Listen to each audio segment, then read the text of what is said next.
Sir నమస్కారం. నమస్కారం కృష్ణ గారు. బాగున్నారా? బాగున్నాను. హ్యాపీ. ఎక్కడ మొదలైంది, ఎటువైపు వెళ్ళారంటే మీ ప్రయాణం అంటే ఏం చెప్పగలుగుతారు? ఇప్పుడు పెద్ద రాజకీయ నేపథ్యం ఉన్న కుటుంబం అండి. మా తండ్రి గారు మారారెడ్డి గారు 1962లో ఎమ్మెల్యే గారు. ఓకే. వారు ఎమ్మెల్యే గారు అయిన తర్వాతనే నేను నా జన్మ కూడా తర్వాత జరిగింది.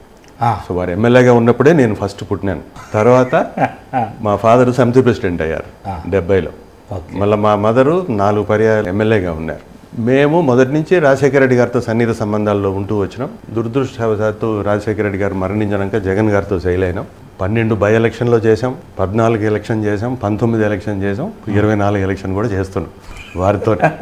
జగన్ గారితోనే మా ప్రయాణం. అది ఇప్పుడు ప్రభావతమ్మ గారి ప్రభావము, డాడీ గారి ప్రభావము మీరు ఎందుకు నిర్వహించలేకపోయారంటే ఏం చెప్తారు సార్? ఇప్పుడు నిర్వహించలేకపోయాము అనేది నేను అంత దాన్ని ఒప్పుకోను. కానీ రాజకీయంలో మా అమ్మగారికి వారి ఎమ్మెల్యే అయ్యేదానికి వారి అనుకుండి పని చేశాము. కానీ 2009 వచ్చేటప్పటికి మేము డీలిమిటేషన్లో భాగంగా మేము కోడూరు నియోజకవర్గంలోకి వచ్చాం. ఓకే. సో ఇంకా మాకు పోటీ చేసే అవకాశం లేదు కాబట్టి ఎందుకు, రాజంపేట ఉంది కదా, ఎన్నైనా అంటే ఇప్పుడు స్థానికుడే అక్కడ చేయాలని ఏం లేదు కూడా, అట్లా లేదు. కానీ మొదటి నుంచి మా బలగం అంతా మా మండలమే. ఈ మండలం టోటల్ గా వచ్చింది రైల్వే కోడ్. సో అప్పటి నుంచి ఇది ఏసీ కాన్స్టిట్యున్సీ మీద రాజ్యం కదా. మళ్ళా లేదు అంటే మీది మీన్స్ మీ వర్గానిది, మీ ఒక్కళ్ళని కాదు ఇక్కడ విషయము. ఇక్కడ ఎస్సీ కాన్స్టిట్యున్సీ అయినా కానీ లేకపోతే ఎస్టీ అయినా కానీ అప్పర్ క్యాస్ట్ వాళ్ళదే 4 సార్లు ఎమ్మెల్యే. అవును. అయితే సీనియర్ మోస్ట్ ఎమ్మెల్యే తన పని తను చేసుకుంటూ పోతా ఉంటాడు. మాకు అవసరం ఉన్నప్పుడు పలుకుతాడు అంతే. అంతేగాని వేరే ఆలోచన ఏమి ఉండదు. తను ఒక సీనియర్ ఎమ్మెల్యే, మేము ఒక సీనియర్ లీడరు. అదే మా రిలేషన్షిప్. ఈ సిద్ధం ఎక్కడి వచ్చింది అసలు ఈ మధ్యలో బాగా అసలు విపరీతమైన సిద్ధం అంటే ఆ పలుకులోనే ఒక రకమైనటువంటి అది. ఇప్పుడు జగన్మోహన్ రెడ్డి గారు ఆయన ఇండివిజువాలిటీ ఎట్లుంటదంటే, ఒక అడుగు ఎనిక్కేయడు, చెప్పిన మాట తప్పడు మడమ తిప్పడు అనేది సినిమా డైలాగ్. అది సినిమా డైలాగ్ కాదు, అది జగన్ ఇండివిజువాలిటీ. దాంట్లో ఏం తేడా లేదు. తను ఏదన్నా నేను చూస్తాను నేను చేస్తాను అంటే ఖచ్చితంగా అది చేసినట్టే. దాంట్లో ఏం తేడా ఉండదు. సో అందుకే సిద్ధమ్మా దగ్గరగా చూసాం కాబట్టి చెప్తాను నేను తన గురించి. చాలా సార్లు దగ్గరగా చూసాం కాబట్టి. అంటే ఈ స్కిల్ డెవలప్మెంట్ చైర్మన్ అయిన తర్వాత మీన్స్ అంతకన్నా ముందు నుంచి కూడా చాలా ముందు నుంచి కూడా జగన్ గారి దగ్గరగానే పరిచయం. మన దగ్గరకు వచ్చారు ఎప్పుడు? నైట్ హాల్ట్ చేశారు మా ఇంట్లో. ఇప్పుడు మనం ఉన్న ఇంట్లో బై ఎలక్షన్ షెడ్యూల్ ఇక్కడ ఉన్నప్పుడే అనౌన్స్ అయింది. ఇక్కడ నెక్స్ట్ డేట్ స్టార్ట్ అయినాము, షెడ్యూల్ అనౌన్స్ అయింది. సో చూశారు కదా ఈ సిద్ధం, ఇది దేనికి సంకేతం అనుకోవచ్చు అసలు? ఈ సిద్ధం అనేదా మరొకసారి అధికారంలోకి వచ్చేదానికి సిద్ధం. మరి వాళ్ళు సంసిద్ధం అంటున్నారు కదా, మమ్మల్ని కాపీ చేస్తున్నారు. మాకంటే ముందు ఖాయం చేయాలి. ఏదైనా కాపీయే కదా సార్. ఇప్పుడు మేము కాపీ కొట్టలేదు ఎవరిని. పదమైతే కాపీయే కదా. ఇప్పుడు ఎవరైనా కానీ వాడుకలో ఉండొచ్చు, కానీ రాజకీయ నేపథ్యంలో తీసుకొచ్చింది జగన్ గారే. జగన్ గారు తీసుకొచ్చినాకనే సంసిద్ధము మేము సిద్ధమే అని వాళ్ళు తీసుకొచ్చినారు. కానీ ఏమంటారు, poor at studies good at copy. అంటే చూడండి ఇక్కడ సిద్ధం సంసిద్ధం సరే. మీరు కూడా ప్రజలకు ఇంక్లూడింగ్ మాజీ ముఖ్యమంత్రి జైలుతో సహా ఇప్పుడున్నటువంటి వ్యవస్థ పైన పూర్తిగా మేమైతే విశ్వసిస్తున్నాం, ప్రజలకు పూర్తి సమాచారం ఇస్తారని. మీరు సిద్ధమేనా? ఇప్పుడు సిద్ధం. ఈ కేసు ఏంటి అసలు? స్కిల్ డెవలప్మెంట్ అసలు దానికి ఏముంటది? ఈ స్కిల్ డెవలప్మెంట్ లో మీకున్న అటువంటి పవర్స్ ఏంటి, ఫంక్షన్స్ ఏంటి అసలు? ఇప్పుడు బేసిక్ గా స్కిల్ డెవలప్మెంట్ అనేది చాలా సింపుల్ ఇష్యూ. చదువు, నైపుణ్యం, ఉద్యోగ ఉపాధి అవకాశాలు, 3 మెట్లు. బేసిక్గా ఎవరో ఒకరు ఏదో ఒక వ్యక్తి ఒక ఇంటర్మీడియట్ వరకు చదువుకున్నాడు. ఇంటర్మీడియట్ వరకు చదువుకున్న వాడికి మనము ఏమి నైపుణ్యం నేర్పించగలము తన చదువుకి అని ఆ నైపుణ్య శిక్షణ కేంద్రాలు మా దగ్గర ఉన్నాయి. తనకి సరిపోయే నైపుణ్యం నేర్పిస్తాం. ఆ నైపుణ్య కేంద్రంలోనే తనకి సరిపోయే ఉద్యోగం కూడా చూపిస్తాం. అది 10th ఫెయిల్ నుంచి టార్గెట్ చేయమంటారు జగన్ గారు, ముఖ్యమంత్రి గారు. 10th ఫెయిల్ నుంచి ఇంజనీరింగ్ వరకు ఇంత స్కోప్ ఉండే సబ్జెక్ట్ ఇది. దాదాపు 2 పర్యాలు మీరు. రెండో పర్యం రీసెంట్ గా అక్టోబర్ నుంచి. మీ ప్రయాణం ఎలా ఉంది అనుకోవచ్చు? ఎందుకంటే ఇది స్టేట్ లెవెల్ మంచి ప్రయాణమే కృష్ణ గారు. ఎందుకంటే కొంచెం ఒక రకంగా చెప్పాలంటే నాకంటే ముందున్న వ్యక్తి కూడా దగ్గర వ్యక్తే, యుఎస్ నుంచి వచ్చిన వ్యక్తే మధుసూదన్ రెడ్డి గారు అని బాగా పనిచేశారు. కానీ వారి దురదృష్టం ఏమంటే ఎక్కువ కాలం కరోనాలో పోయి, నేను వచ్చిన తర్వాత కొంతకాలం కరోనా ఉండింది కానీ కరోనా పూర్తిగా తొలగిపోయినాయి తెరలవి భగవంతుడి దయ వలన. సో ముఖ్యమంత్రి గారు ఆశించిన ప్రతి ఒక్క పని తను మనసులో స్కిల్ డెవలప్మెంట్ లో ఏం చేయాలా అనుకున్న ప్రతి ఒక్క పని దేవుడి దయ వలన ముఖ్యమంత్రి గారి ఆశీస్సులతో అజయ్ రెడ్డి గారు చేశారు. అజయ్ రెడ్డి గారు నా హయాంలో జరిగినాయి. మా స్కిల్ డెవలప్మెంట్ స్టాఫ్, మా ఎండి గారు, మా ప్రిన్సిపల్ సెక్రటరీ, మంత్రి బుగ్గన గారు అందరి సహకారంతో బాగానే చేయగలం. కంటే మీకు ఇప్పుడు ముఖ్యమంత్రి గారి ఉద్దేశం ఏంటంటే 175 అసెంబ్లీ నియోజకవర్గాల్లో ఒక్కొక్క స్కిల్ హబ్ పెట్టమన్నారు. ప్రతి నియోజకవర్గం. సో 175 స్కిల్ హబ్స్ ఏర్పాటు చేశాం. 25 స్కిల్ కాలేజెస్ పెట్టమన్నారు. అదనంగా పులివెందల్లో ఒకటి state of art skill college పెట్టాం. అన్ని ఫంక్షన్లో ఉన్నాయి. ప్రతి స్కిల్ హబ్లో, ప్రతి స్కిల్ కాలేజీలో నైపుణ్య శిక్షణ ఈ రోజుకు జరుగుతుంది. అక్కడే ఉద్యోగాలు అవకాశం ఉన్న వాళ్ళు అక్కడికే వచ్చి పిల్లల్ని అక్కడి నుంచే సెలెక్ట్ చేసుకొని వెళ్ళిపోతారు. సో చాలా చేసాం. అంటే బయట తెలిసింది తక్కువ, మేము చేసింది ఎక్కువ. మీరు ఎందుకు దీని మీద కాన్సన్ట్రేట్ చేసి చెప్పాం. రీసెంట్ గా కూడా half an hour program, special program చేసాం సాక్షిలో. అప్పుడు అందరికీ బాగా తెలిసి వచ్చింది అసలు స్కిల్ కాన్సెప్ట్ ఏంది అనేది బాగా చెప్పగలిగాం. Now people are aware. ఇక్కడ మీరు వచ్చిన కానుండే చంద్రబాబు గారి కేసు పురోగతి ఏర్పడింది. ఇందులో మీ పాత్ర ఉందా? ఇప్పుడు జనరల్ గా నేను వచ్చేటప్పటికే ఒక cabinet sub committee already appointed ఉంది బుగ్గన్ గారి నాయకత్వం.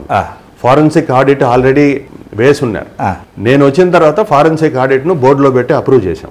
లోపాలు 21 ఆగస్ట్, జూలై తర్వాతనే ఆగస్ట్ సంథింగ్ బోర్డు మీటింగ్ లో జరిగినప్పుడు ఫారెన్సిక్ ఆడిట్ బోర్డులో అప్రూవ్ చేశాం. ఆగస్ట్ లో అట్లా అప్రూవ్ చేశాం. డీటెయిల్ గా స్టడీ చేశాం.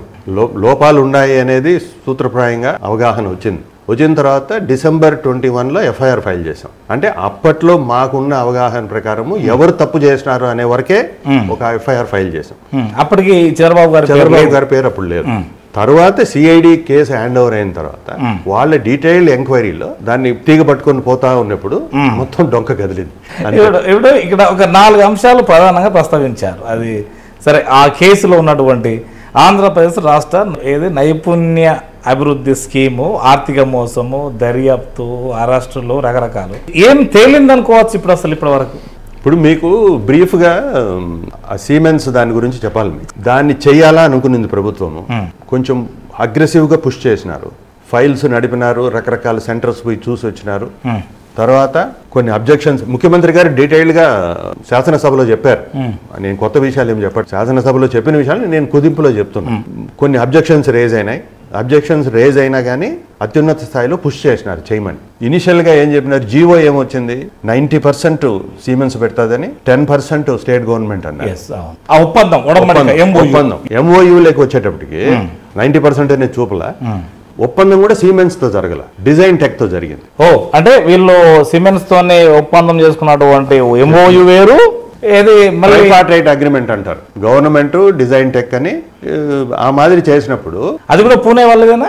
ఇది చేసిన తర్వాత ఒరిజినల్ గా ఏముందంటే phased release of funds after third party verification. ఇప్పుడు వాళ్ళు ఏదైతే సప్లై చేస్తారో, ఇప్పుడు ₹1,00,00,000 సప్లై చేస్తారు, థర్డ్ పార్టీ వెరిఫై చేయాలి, దాన్ని ఫేజ్డ్ గా రిలీజ్ చేయాలి. అట్లా కాకుండా ఈ గవర్నమెంట్ డబ్బులు ఉన్నాయి కదా, 10% ఏకదమ్మన రిలీజ్ చేయాలి. మొత్తం 3,300 ఎంతో, దాంట్లో 3,000 చిల్లర 330 కోట్లు స్టేట్ గవర్నమెంట్ దాన్ని ఇమ్మీడియట్ గా రిలీజ్ చేసేసి విత్ జిఎస్టీ.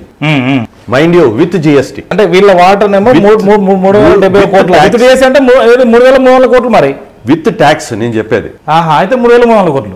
ఒరిజినల్ 3,300 కోట్లు ప్రాజెక్ట్ కాస్ట్, కానీ గవర్నమెంట్ పోర్షన్ చెప్తున్నాను. విత్ జిఎస్టీ రిలీజ్ చేశారు గవర్నమెంట్. ఇది పెద్ద విచిత్రమేం కాదు, చిన్న లొసుగులో దొరికిపోయినారు వాళ్ళు అంతే. మన గవర్నమెంట్ జగన్ గారు రాకముందే ఇది తేలింది. అచ్చా, అంతే అంతే తప్ప మేము వచ్చినాక మీరేమో చేసింది ఏం లేదు, బయటకు వచ్చింది అనేది కాదు. ముందే జిఎస్టీ విజిలెన్స్ వాళ్ళు వాళ్ళ రొటీన్ వెరిఫికేషన్ 2016లోనే చేసిరు. అప్పుడు మాది ఇండియన్ రైల్వే ట్రాఫిక్ సర్వీస్ వాళ్ళు అధికారంతో అవును రొటీన్ వెరిఫికేషన్ లో కొన్ని ఫేక్ ఇన్వాయిసెస్ రేస్ అయినాయి. ఫేక్ ఇన్వాయిసెస్ కు వాళ్ళు tax కట్టలా, GST కట్టలా.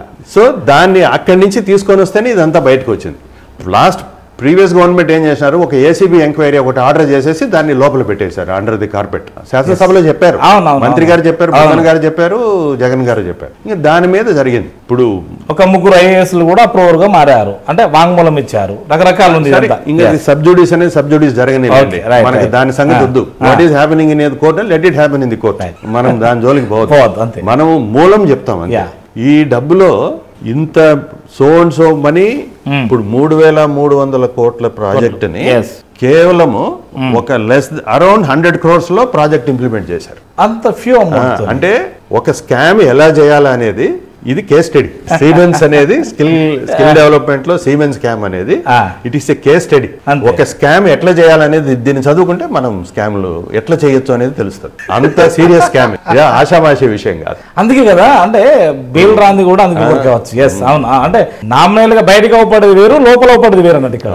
So any how happened అంటే ఇక్కడ ఇంకోటి ప్రజలు ఏమనుకున్నారంటే, ఎప్పటికీ ఎక్స్సీఎం గారు నువ్వు జైలు కూడా తిన్నావు, నువ్వు జైలు కూడా తిన్నావు అంటుతానే, ఈ ఏందే నియమం ఒకసారి జైలు పడేయండి అనే కాడికి వచ్చిందని ప్రజలు అనుకున్నారు. మరి వాస్తవానికి ఇప్పుడు తాను జైల్లో వెనకాంచెల్లి ఈ జైలు కూడా తిన్న జగన్ అని మాత్రం మాట్లాడట్లేదు. మరి ఇప్పుడు ప్రజాభిప్రాయంలో ఎట్లుంటుందంటే కృష్ణ గారు, ఇప్పుడు జగన్ గారు జైల్లో ఉండింది వాస్తవమే, జగమెరిగిన సత్యమే, అంతే. మనం దాన్ని అదర్వైజ్ చెప్పేదాన్ని కూడా ఒక, కానీ ఎందుకు పోయినాడు, ఎందుకు ఉన్నాడు అనేది ఏ చిన్నపిల్లవాడిని అడిగినా చెప్పేస్తాను. అదే చంద్రబాబు గారు ఎందుకు పోయినారు అని ఏ చిన్నపిల్లవాడు అడిగినా అది కూడా చెప్తాను. కాబట్టి ప్రజల్లో క్లారిటీ ఉంది. ఇప్పుడు 2019 కన్నా అంటే ఆ పర్యాయం కన్నా ముందు జగన్ గారు జైలుకి వెళ్ళారు, సానుభూతి పెరిగింది, సక్సెస్ అయ్యారు, సీఎం అయ్యారు. ఇప్పుడు చంద్రబాబు గారు కూడా జైలుకి వెళ్ళాడు కదా సార్, సానుభూతి పెరిగింది. 2014 ముందు అదే నేను అనేది. 2014లో ఎక్కడొచ్చింది పవర్? మీకు రాలేదు. ఇప్పుడు 19 వచ్చింది కదా మీకు. 19లో 5 ఏళ్ళు జగన్ గారు 3,600 కిలోమీటర్ల పాదయాత్ర చేసి కష్టం చేస్తే వచ్చింది ప్రభుత్వం. మరి ఈయన కూడా జైలుకి వెళ్ళాడు కదా. ఇప్పుడు చంద్రబాబు గారు దానికి కూడా సానుభూతి రాదా కదా? ఇంతకు ముందు కూడా చూసాం కదా. 2004 ముందు ఏమైంది? బాగా చేసిండు కదా, చాలా దూరదృష్టి ఉన్నది. అట్లా కాదు, 2004 ముందు అలిపిరి బ్లాస్ట్ తర్వాత అప్పుడు కూడా ఎలక్షన్ కాంగ్రెస్ రాజశేఖర రెడ్డి గారి నాయకత్వంలో మేమే గెలిచాం కదా. అనుభూతి అనేది ఉత్తమాట అండి, అది జరగదు. ప్రజలు క్లారిటీగా ఉన్నారు, ఎవరు మంచి చేసినారు అనేది ప్రజలకు తెలుసు. కేవలం మంచి చేసినవాడే ఈసారి అధికారంలోకి వస్తాడు, దాంట్లో ఏం డౌట్ లేదు. మంచి చేసినవాడు ఎవడంటే ఒకే ఒక నాయకుడు జగన్మోహన్ రెడ్డి గారు. మీ మీద ఏం బరువు బాధ్యత ఉన్నది అసలు? మొదట అధికారంలో లేనప్పుడు నాకు పార్టీ సెక్రటరీ పోస్ట్ ఇచ్చారు, పార్టీలో యాక్టివ్గా పనిచేశాం. తర్వాత ప్రతి ఎలక్షన్లో 2009 నుంచి, అంటే ఒరిజినల్గా శ్రీనివాస్ ఫస్ట్ కాంగ్రెస్లో కంటెస్ట్ చేసినప్పుడు, అప్పటి నుంచి ఇప్పటి వరకు ఎమ్మెల్యే గెలుపులో ప్రతిసారి మేము కీలక పాత్ర పోషిస్తూ వస్తాం. ఇక్కడ మీ స్థానిక ఎమ్మెల్యే గతంలో కొంతకాలము కడప అనే నియోజకవర్గానికి అబ్జర్వర్గా ఉన్నా. మీరు ఇప్పుడు ఎలక్షన్స్ దగ్గరికి వచ్చినాయి కాబట్టి నేనే బాధ్యతలు తగ్గించుకొని కోడూరు గెలుపు వరకు కృషి చేయాలనుకుంటున్నా. ఎందుకు మిగతా మీ పోస్ట్ స్టేట్ లెవెల్ కదా, మరి స్టేట్ లెవెలే మన ప్రెజెన్స్ ఇక్కడ అవసరం ఉంటుంది. ఈసారి మా ఎమ్మెల్యే 5వ కంటెస్ట్ చేస్తాం కంటిన్యూస్ గా, మంత్రి పోస్ట్ ఇవ్వాలి. మీతో పాటు ఈ 5 మండలాల్లో దాదాపు 5x2 10 మందికి అవకాశం ఇచ్చారన్నట్టుగా మా సమాచారం. ప్రతి మండలంలో ఇంకొక ఇద్దరికి మండల కన్వీనర్ గా అవి ఉంటాయి కదా. ఏది ఎమ్మెల్యే గెలుపు కొరకు అట్లేం లేదు, అందరము సమిష్టి కృషి, అందరం కలిసి పనిచేస్తాం. మీ రెడ్డి వర్గాన్ని ఎక్కువ ఉన్నది అలా కనపడతారేమో విజిబుల్ గా. మా కన్వీనర్ కూడా కాపు, చాలా రోజుల నుంచి చక్రపాణి అని సీనియర్ లీడరు, అనాదిగా మనతో జగన్ గారి నాయకత్వంలో పనిచేస్తారు, చాలా సీనియర్ లీడరు. మా కన్వీనర్ చాలా కాలం నుంచి ఉండే. గెలుపులో ప్రధాన పాత్ర ఏం చేశారు, ఏం చేయగలిగింది వైసీపీ ప్రభుత్వం అంటే మీరేం చెప్తారు సార్? ఇప్పుడు మనం గమనించాల్సింది, ఇది ఒక ఫ్యాషన్ మాదిరి అయిపోయింది కృష్ణ గారు. ఏం చేసినారు, అభివృద్ధి ఏంది అనేది. ఇప్పుడు అభివృద్ధి అంటే ఏంది నాకు అర్థం కాదు. ఒక సగటు మనిషి యొక్క ఆర్థిక పరిణితి పొందాలి, ఇంకొకళ్ళ మీద డిపెండ్ కాకుండా, ఆశపడకుండా, ప్రభుత్వానికి ఆశపడకుండా వాళ్ళ కుటుంబాన్ని ఆర్థికంగా బలోపేతం చేయడమే అది అభివృద్ధి. ఇది మా భాషలో, మీరు చెప్పండి ఏమంటారు? ఇప్పుడు జగన్ గారు తన పాదయాత్ర మొదలుపెట్టి, మేము స్టార్టింగ్ పోయాం ఇడుగులపై, మళ్ళీ ఎండింగ్ చేసుకొని వచ్చేటప్పుడు కుక్కల దొడ్లో రిసీవ్ చేసుకొని తిరుమల చూసుకొని వచ్చిన తర్వాత రాజంపేట వరకు ఉన్నాం. ఇప్పుడు తను పాదయాత్రలో చేసేటప్పుడు నేను ఏం చేస్తాను అనేది అతనిలో క్లారిటీ ఉన్నింది. తను అవన్నీ చెప్పినాడు, అధికారంలోకి వచ్చినాక తూచా తప్పకుండా అవన్నీ పాటించినాడు. ఇప్పుడు తన ఆలోచన ఏంది, మేనిఫెస్టో, మనుషులు బీద పేద బడుగు బలహీన వర్గాలు, బిలో పావర్టీ లైన్ వాళ్ళు ఇంకొకరి మీద లోకల్గా ఆధారపడకూడదు, మన ప్రభుత్వమే వాళ్ళ బాగోగులు చూడాలనేది తన ఆలోచన. అందులో భాగంగానే ఈ స్కీమ్స్ అన్ని లిఫ్ట్ ఇవ్వడం అంతే. అందులో భాగంగానే ఈ స్కీమ్స్. ఇప్పుడు ఈ రకరకాల స్కీమ్స్ మనం ఇంప్లిమెంట్ చేసి నవరత్నాలు ప్రతి ఒక్కరికి మేలు జరగడం. మన జిఎస్డిపి కూడా పెరిగింది, స్థూల ఉత్పత్తి అంటారు కదా, అన్నిట్లో పేదరికం తగ్గింది. మీరు నీతి ఆయోగ్ స్టడీ చేస్తే ఏపీ లాస్ట్ అంతకుముందు 5 years స్టడీ చేసినా, ఈ లాస్ట్ 5 years మనం స్టడీ చేసినా కానీ ట్రెమెండస్ గా ఇంప్రూవ్ అయ్యాయి, ప్రజలు బాగుపడినారు. దాని నిమిత్తమేనా మోడీ గారు ఎక్కువ శాతం విమర్శ చేయట్లేదు? విమర్శ ప్రతి విమర్శ అనేది నేను పెద్దగా ఆలోచన చేయను. అంటే ఎందుకు మోడీ గారు ఏపీలో ఎక్కువ శాతం ఇన్వాల్వ్ కావాలి? ఒక్కసారే కదా వచ్చింది వారు, ఇప్పటికే కూటమి అయిన తర్వాత మోడీ గారు వచ్చింది ఒక్కసారే. ఆ ఒక్కసారి కూడా ప్రతిపక్షాలు జగన్ గారి మీద మోడీ గారితోని, చంద్రబాబు గారు కావచ్చు, పవన్ కళ్యాణ్ గారు కావచ్చు, ఇక మేము స్పెషల్ స్టేటస్ ఇప్పించగలుగుతాము, ఇక మేము ఇది వైజాగ్ స్టీల్ ప్లాంట్ను ప్రైవేట్ పరం చేయము, పోలవరానికి జాతీయ హోదా ఇప్పించగలుగుతాము, లేదా తానన్నగానే ఇగో ఏది మా కూటమికి మీరు ఓటేయండి, మేము ఇది ఇవి ఇస్తానని కూడా ఎందుకు మోడీ గారు హామీ ఇవ్వలేకపోయారు అసలు? ఇప్పుడు 10 ఏళ్లుగా వాళ్ళు దాని మీద ఏమి హామీ ఇవ్వట్లే, అదే అస్సలే ఇవ్వట్లేదు కాబట్టి అదే పందా కొనసాగించినట్టున్నారు మోడీ గారు, అంతే. పైపెచ్చు బీజేపీని ఆదరించమన్నాడు తప్ప ఎన్డీఏ అని కూడా అనలేదు సార్. అన్నారా? నేను చూశాను, ఫాలో అయ్యా. ఎన్డీఏని గెలిపించండి అన్నారు తప్ప. సరే, జగన్ మార్గ మీద ఏమి మరి ఆరోపణ చేయలేదు. ఇప్పుడు వీళ్ళేమో ఇది దుశ్శాసన పాలన, దుర్మార్గుని పాలన, రాక్షస పాలన, ఇంకోటి అనేక పేర్లు పెడుతున్నారు. ఇప్పుడు నేను ఒకటి చెప్తాను కృష్ణ గారు, ఒక రాజకీయం అనేది మనం, నేను కానీ ఎవరైనా కానీ సరే, ఒక నాయకుడి మీదనో ఒక వ్యక్తి మీదనో వ్యక్తిగత ద్వేషంతో చేయకూడదు. ప్రజల అవసరాలు, ప్రజలకు ఇతను ఏం చేయలేదు, నేను వస్తే ఏం చేస్తాను, ఇది పెట్టుకోవాలి, ఈ దీంట్లో నడవాలి. ఇప్పుడు మీరు జగన్ గారు మేమంతా సిద్ధం సభల్లో స్పీచెస్ మీరు వింటే తన వివరణ అంతా, ఇంతకు ముందు ఎవరో ఏదో చెప్పారు, వారు ఇది చేయలేదు, నేను ఇది చెప్పినాను, నేను ఇది చేసినాను, భవిష్యత్తులో నేను మంచి పథకాలు కొనసాగిస్తాను, వారు ఇంతకుముందు అబద్ధాలు చెప్పినారు. ఇది 2014 మేనిఫెస్టో, ఇప్పుడేమో సూపర్ 6 వీళ్ళది.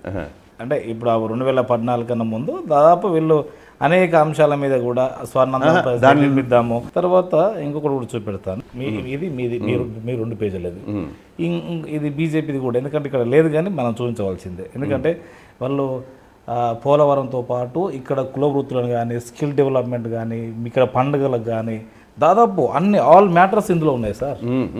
వాళ్ళ మేనిఫెస్టో బీజేపీ వస్తే ఏమి ఇస్తామనేది అంటే చాలా మంది స్టడీ చేస్తలేరు. బీజేపీది నేషనల్ మేనిఫెస్టో కానీ ఇది మన ప్రత్యేక ఆంధ్రకు మేము 5 సంవత్సరాలు కాదు 10 సంవత్సరాలు మేము స్పెషల్ స్టేటస్ కేటాయించగలమని వాళ్ళ మేనిఫెస్టో ఉంది. అప్పుడు 2014లో అప్పుడు ఉండింది, దాని సంగతి వదిలేద్దాం. ఇప్పుడు మీరు ఒకటే సింపుల్ గా కొంచెం ఎనికిపోయి చూస్తే, ఎన్టీ రామారావు గారు 2 రూపాయల కేజీ బియ్యం పెడితే ఎవరు 2 రూపాయల కేజీ బియ్యం తీసేసినారు. ఎన్టీ రామారావు గారు మద్యపాన నిషేధం పెడితే ఎవరు మద్యపాన నిషేధం తీసేసినారు. ఇవన్నీ అంటే మాట మార్చేది ఎవరు, ప్రజలకు ఇచ్చిన హామీలు తుంగలో దొక్కేది ఎవరు, ప్రజలకు ఇచ్చిన హామీలు నెరవేర్చేది ఎవరు అనేది ప్రజలకు క్లారిటీ ఉంది. జగన్ గారు మాట చెప్తే చేస్తారు అనేది ప్రజలకు తెలుసు. ఇప్పుడు మేము కింద ప్రతి ఊర్లో తిరుగుతున్నాం, ప్రతి ఇల్లు టచ్ చేస్తున్నాము, ప్రతి ఇంట్లో ఎవరు అడిగినా కానీ మాకు ఏదో ఒకటి జగన్ గారు సీఎం గారు అయిన తర్వాత మాకు ఏదో ఒకటి ప్రభుత్వం తరఫు నుంచి మాకు ఫలానా పథకం అందింది. మనం ఏం మాట చెప్పుకోవాలి సార్. 2019లో మీ ప్రభుత్వం, 2014 తెలంగాణ ఆంధ్ర విడిపోయిన తర్వాత మొదటి ముఖ్యమంత్రి, ఫౌండేషన్ వేయాలి, రకరకాల సమస్యలు ఉంటాయి, ఆ సమస్యలతో కొంత అటు ఇటు అవుతుంది. అవి చేయలే అతను. తెలంగాణలో పని చేయకూడని పనులు చేసి పారిపోయి వచ్చినారు. ఎవరు 10 ఏళ్ళు ఉమ్మడి రాజధాని హైదరాబాద్ ఎవరు పోగొట్టుకోమంటారు? అవసరమా మనకు? అంటే అఫ్ కోర్స్ అనుకోవచ్చు. ఎవరు వచ్చి బస్సులో పండుకోమన్నారు? బస్సులో పండుకున్నాడా చెప్తారు, నేను చూడలేదు. 14, 19 ఒక్కరోజు కూడా విజయవాడ ఈ రోజు స్టేట్మెంటే కావచ్చు, ఓటుకు నోటు కేసు ఇప్పటి నుంచి వెళ్ళి కొంత స్పీడప్ అవుతుంది అనేది ఓటీ. అది ఇప్పుడు కేసులు మరుగులో ఎట్లున్నాయి ఇవన్నీ అదొక చాలా పెద్ద సబ్జెక్ట్. కానీ మరి ఎందుకు ఇప్పుడు తాను కూడా ఎంతో కొంత చేసే ఉంటాడు కదా, ఫౌండేషన్ అయితే వేసిండు కదా. ఇప్పుడు మీరు గమనిస్తే పల్లెల్లో రాజశేఖర రెడ్డి గారు ఉన్నప్పుడు ఇందిరమ్మ అని ఒక కాన్సెప్ట్ తీసుకొచ్చి ఇండ్లు ఇచ్చారు. ఇండ్లనే కాదు, పెన్షన్స్ కూడా సాచురేషన్ మోడ్ అంటాడు సీఎం రాజశేఖర రెడ్డి. ఇండ్లు ఉంటే అన్ని ఇండ్లు, ఎలిజిబుల్ ఎంతమంది ఉంటే అన్ని పెన్షన్. 200 ఉన్నింది, ఓకే ఫైన్. అంతమంది 75 ఉంటే 200 చేశాం. రాజశేఖర రెడ్డి గారు సబ్సిక్వెంట్ గా 200 చేశారు. అంటే ఎంతమంది ఎలిజిబిలిటీ ఉంటే అంతమందికి ఇచ్చేయమన్నారు పెన్షన్స్. అంతకుముందు 75 రూపాయలు ఎట్లా ఉన్నిందంటే వాళ్ళు చచ్చిపోతేనే ఎవరన్నా చనిపోతేనే వేకెన్సీ ఫిల్అప్. సో ఆ స్టేజ్ నుంచి కొంత మార్పు వచ్చింది. ఆ మాదిరి మార్పు చేసుకుంటూ వచ్చి 1000 రూపాయలు పెన్షన్ ఇచ్చారు, ఓకే కాదని. కానీ ఎట్లా ఇచ్చినారు? రాజశేఖర రెడ్డి గారు ఉన్నప్పుడు ఇందిరమ్మ కమిటీ అని sarpanch was a member plus మిగతా వాళ్ళు ఉంటూ, కానీ మండల పరిషత్ కానీ రెవెన్యూ ఆఫీస్ కానీ మానిటరింగ్ అథారిటీ మాదిరి, అంటే ఎవరిని ఎలిజిబుల్ ఫెలోని పక్కన పెట్టేదిలే, ఇంక్లూడ్ చేయాల్సిందే. అట్లా ఇందిరమ్మలో 14-19 వచ్చేటప్పుడు జన్మభూమి కమిటీలు అని పెట్టారు. మీకు ఐడియా ఉంది? జన్మభూమి కమిటీ సంతకం పెడితేనే పెన్షన్, జన్మభూమి సంతకం పెడితేనే అది లేకుంటే కాదు. సో ఆ మాదిరి హెరాస్ చేసేసినారు అందరినీ. అంటే జన్మభూమి కమిటీలు వాళ్ళ కొరకు మాత్రమే, లేదంటే ఐడెంటిఫై చేసుకొని మీరు మాకు ఓటేయలే కదా, ఒక అరాచకం అండి. అరాచకం. జన్మభూమి కమిటీలు ఏం అరాచకం ఉంటుంది సార్? అది జస్ట్ కమిటీ అంతే. పూర్తిగా అంతా పచ్చ చొక్కాలు వేసుకొని వాళ్లే కమిటీ, నో ఆఫీసర్ కూడా దాంట్లో. ఆఫీసర్ లేడు, సర్పంచ్ లేడు, ఎవరు లేరు. అందుకే వాళ్ళు ఆ మాదిరి చేసినారు కాబట్టి ప్రజలు ఆ మాదిరి తీర్పిచ్చినారు. ఓకే, అంతేనా? సో 2019 23కు మాత్రమే పరిమితమయ్యారు. ఇప్పుడు మా ముఖ్యమంత్రి గారు ఏం చెప్తా ఉన్నారు? మళ్ళా జన్మభూమి కమిటీలు కావాలన్నా ఇప్పుడుండే వ్యవస్థ కావాలన్నా అని అడుగుతున్నారు క్లారిటీగా. ఇప్పుడుండే వ్యవస్థ ఏంది? ఇప్పుడు నేనున్నాను మా ఊర్లో, మా అమ్మ ఒక 4 సార్లు ఎమ్మెల్యే, మా నాయన ఒకసారి ఎమ్మెల్యే, సమితి ప్రెసిడెంట్. మా సచివాలయంలో ఎవరికి పెన్షన్ వస్తుంది ఎవరికి రావట్లేదని నాకు తెలియదు. అంటే అవసరం లేదు మీకు. ఇప్పుడు ట్రూ స్పిరిట్ లో నాయకుడు చెప్పింది ఇంప్లిమెంట్ చేస్తున్నాం. వాలంటీర్లకు ఏం చెప్తాం? ప్రతి ఇంటికి పోండి, ఎవరు ఎలిజిబుల్ అంటే వానికి పెన్షన్ ఇవ్వండి. సచివాలయంలో నా సంతకం, నా విజిట్ వాళ్ళ రిజిస్టర్లో నా సంతకం ఉంటుంది. కానీ ఎవరికి వస్తుంది, వీళ్ళకి ఎందుకు వస్తుంది? వీళ్ళకి పోయినప్పుడల్లా వాళ్ళందరినీ స్టాఫ్ను వాలంటీర్ను పిలిచి ఏం చెప్తానంటే, ఎలిజిబుల్ అనేవాడు మిస్ కాకూడదు, మిస్ అయితే చర్యలు ఉంటాయి. తను ముఖ్యమంత్రి గారు మేము కులం చూడడం, మతం చూడడం, పార్టీ చూడడం అంటాడు. మేము అంతే, వారి అడుగుజాడల్లో నడుస్తాం, ప్రతి ఒక్కరికి ఇవ్వాల్సిందే, ఇవ్వకుంటే ఇబ్బందులు ఉంటాయి. సో ఈ వై నాట్ 175 కథ ఏంది అసలు? ప్రజలకు మాట ఇచ్చినాము, మాట నిలబెట్టుకున్నాము. వై నాట్ 175 కాదు, ఇప్పుడు వై నాట్ 200, 175 + 25 డబుల్ సెంచరీ ముఖ్యమంత్రి గారు చెప్తా ఉంటారు కదా జగన్ గారు. మీరు గమనించారా లేదా? నేను మదనపల్లి మీటింగ్ అటెండ్ అయినా జగన్ గారితో. మాకు డయస్ మీదనే ఇస్తారు. మాకు జగన్ గారు మాట్లాడేటప్పుడు ప్రజల నుంచి స్పందన చూడు, ఈ వీరి మాటలకి వాళ్ళ ప్రతిస్పందన మనం చూసినాం. అదే ఇంకొక నాయకులు కూడా తిరుగుతున్నారు కదా, ఆ మీటింగ్ కూడా మీరు చూడండి. ప్రజల్లో మమేకమైన నాయకుడు జగన్మోహన్ రెడ్డి. ఇప్పుడు ముఖ్యమంత్రి గారు ధారాళంగా చెప్తా ఉండరు 58 నెలలు 60 నెలలు అని, అంతే. కానీ మనం ముఖ్యమైన విషయం మర్చిపోతున్నాం. దాదాపు 30 నెలలు కరోనాతో పోయింది, పైసా ఆదాయం లేదు. అయినా మాట మీద ఉండి ప్రతి పని చేశాడు కదా. ఉద్యోగస్తులు కావచ్చు, ఆర్టీసీ కావచ్చు, అన్ని విలీనం చేసుకోవడం, నాడు నేడు అన్నాడు, స్కూల్స్ కావచ్చు, వైద్యం, వైద్యం మీద ఎంత చేసినాడంటే. ఇప్పుడు ఒక 3-4 అంశాల మీద చంద్రబాబు మీద వ్యతిరేకత ఉండవచ్చు. ఒకటి విద్యా వైద్యము, ఇంగ్లీష్ మీడియం అంటే తెలుగు రాని వాళ్ళకి ఇంగ్లీష్ మీడియం ఎందుకు అనేది కొద్దిగా ఎద్దేవా చేసినట్టుంది ఒకటి. రెండవది, మొన్న ఒక టిప్పర్ డ్రైవర్కి ఇస్తే ఈ టిప్పర్ డ్రైవర్ మీకు దిక్కు లేక టిప్పర్ డ్రైవర్ పెట్టుకుంటాం అంటే అది వాళ్ళకి కొట్టింది. మూడవది, ముద్రగడ వల్ల అప్పుడు స్థానిక సంస్థల మీద ఏది ఎఫెక్ట్ పడింది, ఇప్పుడు ఈ పెన్షన్స్ విషయంలో కూడా ఎఫెక్ట్ పడింది. అంటే వాళ్ళు ఏదైతే చేశారో వాళ్ళకే కొంత ఎఫెక్ట్ పడుతుంది కదా ఇది. అదే నేను అంటున్నా కదా, వాళ్ళు ప్రజలకు మేలు చేస్తామనే ఆలోచన రావట్లే. అంటే వాళ్ళ ఆలోచన కరెక్టే సార్, అది రిఫ్లెక్ట్ అయ్యే వరకు మాత్రం మీకు అనుకూలం అవుతుంది. ఇప్పుడు జగన్ గారు నేను ఇవి చేసినాను, నేను వస్తే ఇవి చేస్తాను, గతంలో వారు ఇవి చెప్పినారు, వారు ఇవి చేయలేదు కాబట్టి వారిని నమ్మద్దు, నన్ను నమ్మండి అని చెప్తున్నాడు. చాలా చాలా మ్యాజిక్ ఆ రూట్ లో తను చెప్తున్నాడు, చాలా క్లారిటీగా ఉన్నాడు అతను. ఇప్పుడు అవతల వాళ్ళు ఏం చెప్తా ఉన్నారు, జగన్ ఉండకూడదు, అది అజెండా కాదు అంట నేను. ఇప్పుడు మనము ప్రజల్లో పెట్టాల్సిన అజెండా ఏంది? మీరేం చేస్తారు, ఆయన ఏం చేయలేకపోయారు. అసలు కేవలం రాక్షసుడు, కేవలం అంటే కేవలం ఒక్క మంచి పని కూడా చేయలేదు జగన్ గారు అంటే. అసలు నువ్వు మేనిఫెస్టో చదువు, మీ మనుషులు ఎవరన్నా ఉంటే మీ విలేజ్ సెక్రటరీలోకి పిలుచుకొని పోయి ఒక వాలంటీర్ దగ్గర డేటా తీసుకో. ఇప్పుడు ఒక సింగిల్ వాలంటీర్ 50-60 వాళ్ళ ప్రధాన ఆరోపణ ఏంటంటే ఉద్యోగాలు ఇవ్వలేదు. ఎందుకు ఇవ్వలేదు? మేనిఫెస్టోలో మేమే 2 లక్షల ఉద్యోగాలు ఇచ్చాం స్కిల్లో. అది వేరే డిఎస్సి కావచ్చు, లేకపోతే గ్రూప్ 1 కావచ్చు, లేకపోతే 2 లక్షలు ఎవ్రీ ఇయర్ క్యాలెండర్ జాబ్ ప్రకటన కావచ్చు. విలేజ్ సెక్రటరేట్ లో 2 లక్షల ఉద్యోగాలు ఇచ్చాడు వాళ్ళందరూ. ఏది మీ విలేజ్ సెక్రటరేట్ సచివాలయం, విఆర్ఓలు కావచ్చు, పంచాయత్ సెక్రటరీలు కావచ్చు, డిజిటల్ అసిస్టెంట్స్ కావచ్చు, వెల్ఫేర్ కావచ్చు, సర్వేయర్స్ కావచ్చు, వాలంటీర్లు కూడా ఇచ్చారు. వాలంటీర్లు అంటే వాళ్ళను మనం ఇంక్లూడ్ చేయదులేండి. హానరోరియం కింద ప్రజాసేవ చేసే మనుషుల కింద చూద్దాం వాళ్ళని. సో ఇక్కడ ఏంటంటే బేసికల్లీ ఆ హానరోరియం ఇవ్వడం వల్ల ఆ జగన్ కు ఫేవర్ గా చేస్తుండ్రు వాళ్ళే. మొత్తం మీద దాన్ని ఏమంటారు, రాజకీయ నాయకులు అయిపోయి ఓటు ప్రచారం చేస్తుండ్రు ఇవన్నీ. ఇప్పుడు మనకు కాన్ఫిడెన్స్ లేకుండా, ఇప్పుడు రాజకీయ నాయకుడికి కాన్ఫిడెన్స్ ఉండాలి, మనకు కాన్ఫిడెన్స్ లేకుండా దూరదృష్టి ఉండాలి. 24 గంటలు ఇంకొకరిని ఆడిపోసుకోకూడదు మనం. ఇది ఇప్పుడు ఆడిపోసుకోవడమేనా? అంతే కదా, ఏముంది. ఇప్పుడు జగన్ గారిని వ్యక్తిగత దూషణలో తనని ఏదో ఒక పద్ధతిలో తనని చిత్రీకరించడము అవసరమా? ఇప్పుడు జగన్ గారు కేవలము అప్పు తీసుకొచ్చి ప్రజలు పంచుతుండే మీరేమంటారు? అన్ని పనులు చేస్తున్నాడు. మీ డీబీటీ ఉంది కదా, ఇట్లా దొక్కుడుతోనే. కానీ ఇప్పుడు వాళ్ళు ఏళ్లలో ఏమీ చేయకుండా చేసిన అప్పు కంటే తక్కువ అప్పే కదా చేసాం. ఇప్పుడు ఈ నిర్మలా సీతారామన్ బయట పెట్టినటువంటి, ఇప్పుడు ఫైనాన్స్ మినిస్టర్నే కదా బయట పెట్టాలా రికార్డ్స్. ఇప్పుడు మన దేశానికి ఫైనాన్స్ మినిస్టర్ నిర్మలా సీతారామన్ గారు. మనం ఏం చేసినా కానీ ఆమె బయట పెట్టాలి కదా. నారా లోకేష్ యువగలం పాదయాత్ర ఎలా ఉండబోతుంది అనుకోవచ్చు, ఎలా ఉంది అసలు? అయిపోయింది కదా, అయిపోయింది. అదే అయిపోయింది. దాని గురించి ఎందుకు ప్రజాగలం మీరు చూడండి, ఇప్పుడు చాలా విపరీతమైన మంది వస్తున్నారు. ఎక్కడ వస్తారు? ఇరుకు సందుల్లో పెడితే ఎంతైనా వస్తుంది. బస్సు యాత్రకు ఓపెన్ గ్రౌండ్స్ కదా. ఓకే, ఇప్పుడు షర్మిల గారు రావడం వల్ల ఎవరికి మేలు జరుగుతుంది అనుకోవచ్చు? ప్రజా వ్యతిరేక ఓటు చీలుతుందని నా ఆలోచన. అంతే.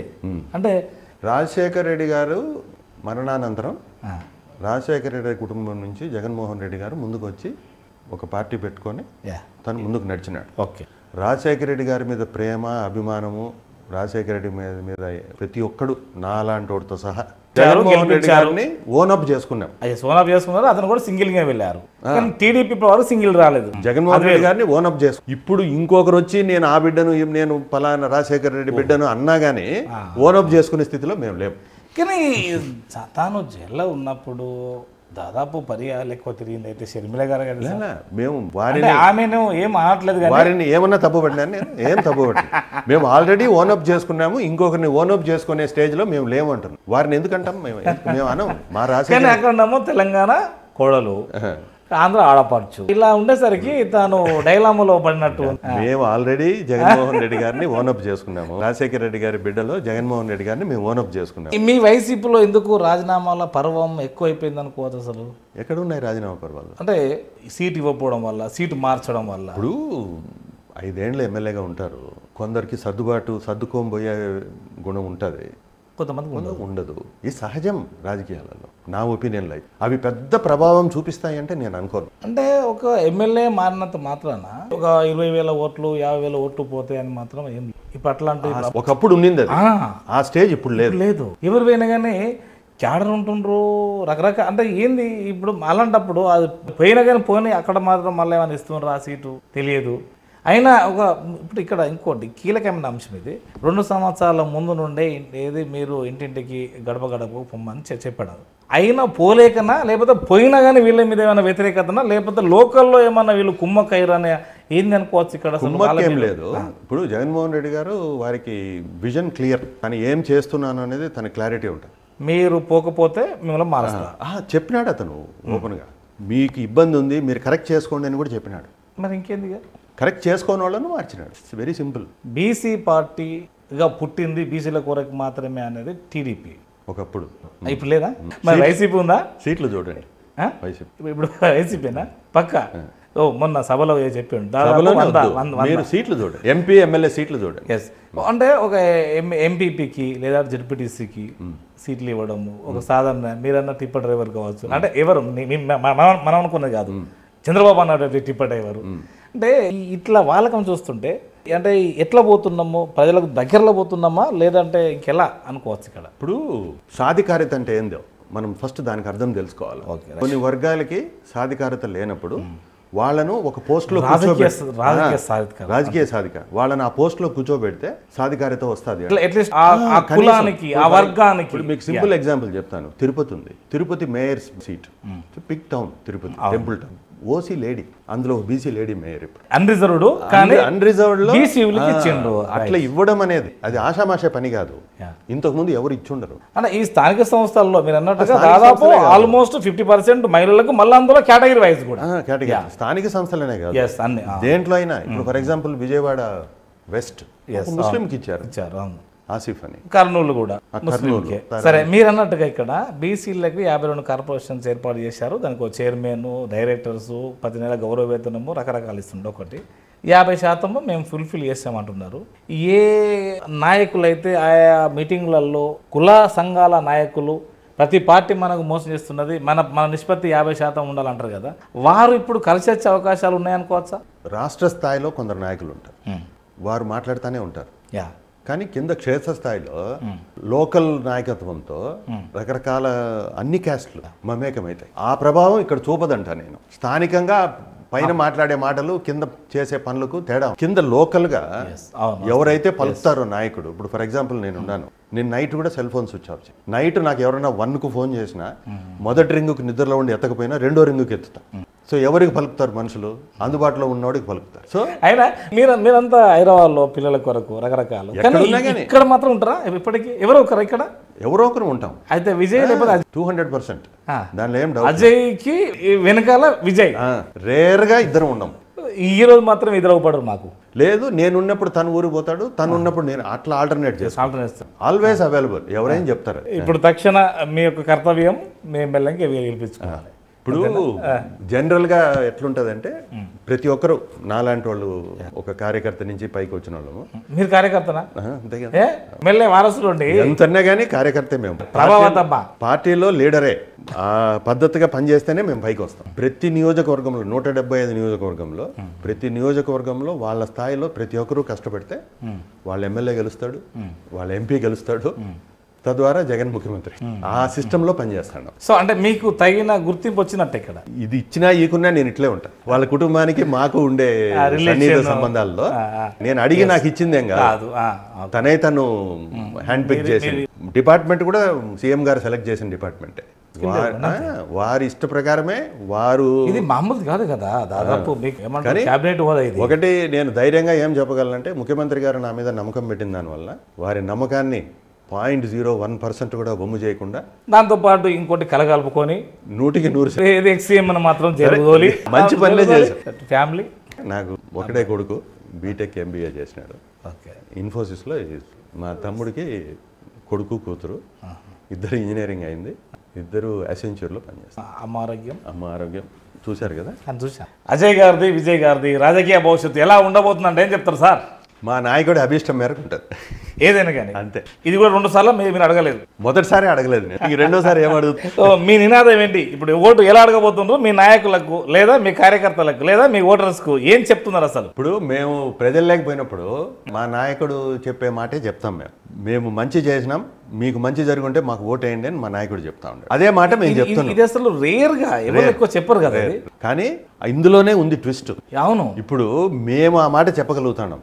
మా నాయకుడు కేవలం 5 సంవత్సరాలు ముఖ్యమంత్రి చేశాడు. ఇప్పుడు అదే ఇంకొక నాయకుడు, నేను 40 years ఇండస్ట్రీ అంటారు, 15 సంవత్సరాలు ముఖ్యమంత్రిని చేసిన, 14 సంవత్సరాలు ముఖ్యమంత్రి చేసినాడు అంటాడు. మరి ఆ పార్టీ నాయకులకి, ఆ పార్టీ ప్రెసిడెంట్కి, మాజీ సీఎం గారికి, వారి అబ్బాయికి కానీ, లేదు లోకల్ గా పనిచేసే నాయకులకు, కంటెస్టింగ్ క్యాండిడేట్స్ కానీ ఇదే మాట అడగాలి దమ్ముడు ప్రజల్లో. ఈ సవాలు మేము మా పార్టీ వల్ల మేలు జరుగుంటే మాకు ఓటేయండి. ఇండియా కూటమి కూడా అంటున్నాడు కదా. ఇండియా కూటమి మైనర్ ప్రెజెన్స్ కదా. జనసేన అంటే ఆయన పవర్ లో లేడు, అది కూడా మైనర్ ప్రెజెన్సే కదా. వారి గురించి మనం పెద్దగా ఆలోచన. మైనర్ ప్రెజెన్స్ 21 సీట్లు పోటీ చేస్తే ఏం ప్రెజెన్స్? మైనర్ ప్రెజెన్స్ కూడా ఎందుకు వాళ్ళు అంటే ఒక కూటమి ఏర్పడింది అన్నాడు. అదే చెప్తున్నాను కదా. ఇప్పుడు మామూలుగా ఏం మాట్లాడతారు, బహిరంగ వేదికలకి జగన్ మీద విపరీతమైన వ్యతిరేకత ఉంది, చిత్తుగా ఓడిపోతాడు, ఇవే కదా మాటలు మనం వినేది. అవును. ఎప్పటికీ జగన్ మీద వ్యతిరేకత ఉండి చిత్తుగా ఓడిపోయేట్టుగా ఉండి ఒకడే రావచ్చు కదా దమ్ముంటే. మీరు అడిగినట్టుగానే ఓటు అడగాలి, మేము అడిగినట్టు ఓటు అడగాల, సింగిల్ గా రావాలా. అంత లేదు, ఇంకేదన్నా 6 పార్టీలు వచ్చినా చేర్చుకొని పోటీ చేస్తారు. కానీ ఇప్పుడు ప్రజలు చెప్తే వినే స్థాయిలో ఉన్నారా? ఇంకొకటి డబ్బు ప్రభావం ఏమన్నా చూపెట్టబోతుందా ఎలక్షన్లలో? ఒక పార్టీ కాదండి, అన్ని పార్టీలకు, అందరి నాయకులకు కూడా. ఇది ఇప్పుడు ఈ డబ్బు ప్రభావం అనేది ప్రచారం ఎక్కువ ఉంటుంది, వాస్తవికత చాలా తక్కువ ఉంటుంది. తక్కువ ఉంటుంది. అది ఏదో ఒక స్లోగన్ మారి కాయిన్ అయిపోయింది డబ్బు ప్రభావం. అంతేనా? ఇప్పుడు మేము అట్టడుగులో పనిచేసే వాళ్ళం, మాకు తెలియదా డబ్బు ప్రభావం ఉందా? ఇప్పుడు ఓటుకు నోటు అని, లేకపోతే డబ్బులు ఇస్తేనే ఓటు ఇస్తారు అలా అని అందరు లేరు అనుకోండి. ప్రజల్లో ఇంకా ఈ ఓటు గురించి తెలుసుకోవాల్సిన అవసరం ఏమైనా ఉందా? ప్రజలకు ఓటు గురించి తెలుసుకోవాలంటే మా నినాదమే బెస్ట్, మంచి జరుగుంటే ఓటేయండి అని. ఇంకా అంతకు మించింది ఏముంటుంది? ఇది ఒక రోజుది. వాళ్ళ కుటుంబం ఆర్థికంగా ఉంటే వాళ్ళు ఇంకోరికి సహకారం చేస్తారు, అది పర్మనెంట్. సో ఇట్లాంటిది కూడా ఉందేమన్నా. ఇప్పుడు ఇంతకు ముందు పెద్దోళ్లను కొంచెం ఏజ్డ్గా ఉన్నోళ్ళను వాళ్ళకి ఇళ్లలో కూడా కొంత ఇబ్బందిగా ఉంది. ఇప్పుడు 3000 పెన్షన్తో ఇప్పుడు ఆ ఇబ్బంది ఏం లేదు. ఇబ్బంది లేదు. వాళ్ళకి ఏదైనా టాబ్లెట్స్ వరకు వాళ్ళు చూసుకుంటున్నారు. ఎప్పుడన్నా ఇంటికి మనవడు మునిమనవడుకి వస్తే వాడికి 150 ఇస్తా ఉన్నారు. అంటే బంధాలు కూడా పెరిగినాయి. అంటే ఒక స్కీమ్స్ కొన్ని ఇంప్లిమెంట్ చేసే కొద్దీ ఎంత డీప్ రూటెడ్ అవుతాయంటే అవి. ఈసారి 2 పార్టీలకు చావోరేవో అంటున్నారు, మీరేమంటారు? నాకు తెలిసి మాకేం లేదు, వాళ్ళకే చావోరేవో. ఈసారి అధికారం కోల్పోతే మళ్ళీ ఒక 10-20 ఇయర్స్ దాకా, 4-5 దఫాల దాకా జగన్ గారు సిద్ధం సభలు పెట్టినప్పటి నుంచి, మేమంతా సిద్ధం స్టార్ట్ చేసినప్పటి నుంచి మీది ఇదే నిన్నది ప్రజాస్పందన విపరీతంగా ఉంది. జగన్ గారిని చూడాలా, జగన్ గారిని దగ్గర నుంచి చూడాలా అనేది ఎక్కువ ప్రజలకు ఇష్టం ఉంది. ఎక్కువ మంది రోడ్ల మీదకి ఎంత ఎండలు ఉన్నా కానీ వస్తున్నారు. రాజకీయ పార్టీ ఎవరి మీటింగ్ పెట్టిన వస్తారు సార్, మరి వస్తారు. జనంలో తేడా చూడండి. సో మీరు చూశారు కదా, అజయ్ రెడ్డి గారితో స్కిల్ డెవలప్మెంట్ చైర్మన్ ఆంధ్రప్రదేశ్ గారితో మనమైతే మీకైతే మ్యాక్సిమం సమాచారం అయితే అందివ్వగలిగాము అని మేము భావిస్తున్నాం.